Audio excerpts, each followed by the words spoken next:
Have you ever thought something and have everyone say that you were crazy? Have you ever been called crazy and then have the thing you were called crazy for turn out to be absolutely true? This not only happened to one woman, but she was discredited in the media, had a psychological condition named after her, and had a hand in bringing down a president of the United States. Learn more about Martha Mitchell on this episode of Everything Everywhere Daily.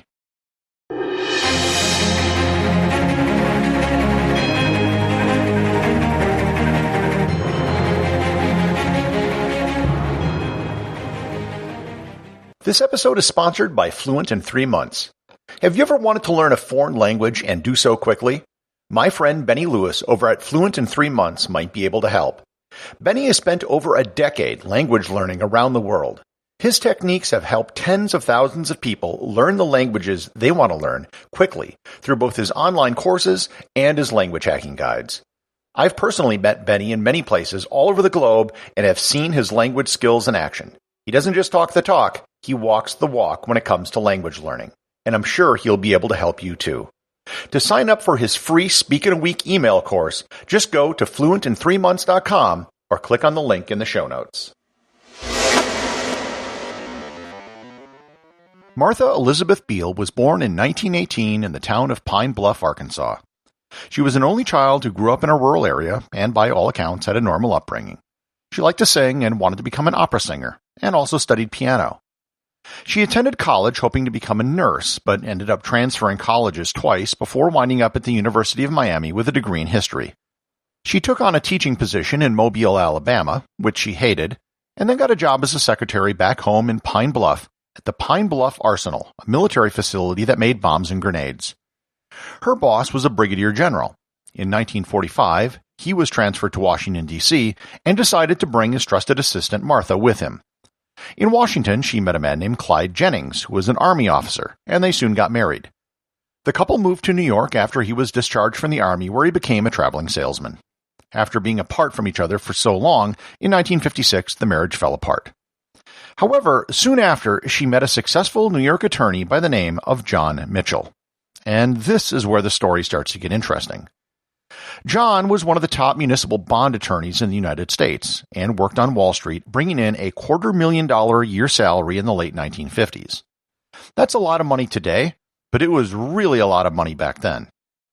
In 1966, John Mitchell's law firm merged with another law firm, and he became a new founding partner. That new law firm's name was Nixon, Mudge, Rose, Guthrie, Alexander, and Mitchell. The Nixon in that name was the one and only Richard Nixon, the former Vice President of the United States. Mitchell was actually a Kennedy Democrat until he met Nixon, who converted him into being a Republican, and they became fast friends. When Nixon announced himself as a candidate for president in 1967, he tapped John Mitchell as his campaign manager. When Nixon won the presidency, he picked John Mitchell to become the Attorney General, the highest-ranking law enforcement officer in the country. Martha and John moved to Washington, D.C. and got an expensive apartment in the brand-new posh Watergate complex. Living in Washington and married to one of the highest-ranking men in the government, Martha became very well known. She appeared on news talk shows and would often be positioned as the attack dog for the Nixon administration. She was willing to say things about war protesters and other Republican Party talking points that the administration couldn't say out loud. In 1970, she was one of the most recognizable women in America. She appeared in the variety show Laugh-In and was on the cover of Time and Life magazines. She earned the nickname Martha the Mouth, and at first, Nixon loved her. Over time, however, Martha became disillusioned with the administration. Nixon wasn't scaling down the war in Vietnam. He didn't appoint a woman to the Supreme Court like he said he would. And she noticed that the administration was far too interested in punishing enemies than doing things for the country. On an Air Force One flight, Martha went back to the press section to play cards with some of the reporters and began talking negatively about the war, which angered the president and those around him. Martha kept talking, expressing herself, and internally they spoke of, quote, the Martha problem. In 1972, Nixon appointed John Mitchell to head the Committee to Re-elect the President, or the CRP, or as some called it, CREEP. In June of 1972, the couple was in California for campaign fundraising events, when news broke of a break-in at the Democratic Party offices in the Watergate complex back in Washington. John Mitchell issued a statement to the press that the CRP had nothing to do with this. However, one of the men who was arrested in the break-in was James McCord, who Martha knew was the head of security for the CRP and was also assigned to be her daughter's bodyguard and driver. She knew something was up. She called her husband and asked why McCord was being thrown under a bus. She said she wanted John to leave politics and go back to law. It was at that point he stopped taking calls from her.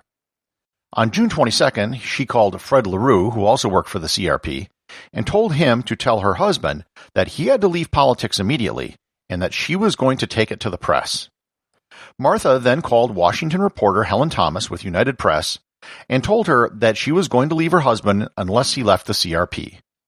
In the middle of the call, Thomas heard the words, quote, "You just get away," unquote, and then the line went dead. She tried to call her back but couldn't get a hold of her. She ran the story, and over the next few days, no one could find Martha Mitchell.